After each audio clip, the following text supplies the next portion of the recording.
ಮಗ, ನಿನ್ನೆ ಒಂದು ಟ್ಯೂನ್ ಕೇಳಿದೆ ಅಮ್ಮಾರ, ಎಷ್ಟು ಸಖತ್ತಾಗಿತ್ತು ಅಂದ್ರೆ, ತನನಾನ ತನನಾನ ಅಲಾಲ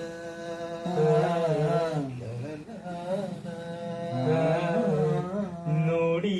ನೋಡಿ ಪ್ರೇಮವನು ಮಾಡೋದಲ್ಲ, ಮಾಡುತ್ತಲೇ ಹಾಡೋದಲ್ಲ, ಹಾಡಿನಲ್ಲಿ ಹೇಳೋದಲ್ಲ, ಹೇಳುವುದ ಕೇಳೋದಲ್ಲ, ಕೇಳುತ್ತಲಿ ಕಲಿಯೋದಲ್ಲ,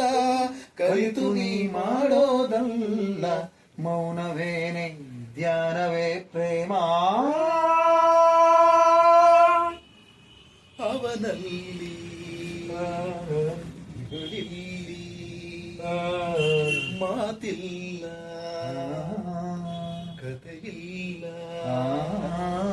ಎದುರೆದುರು ಬಂದಾಗ, ಎದರೆದರೆ ನಿಂತಾಗ, ಅಲ್ಲೇ ಆರಂಭ ಪ್ರೇಮ.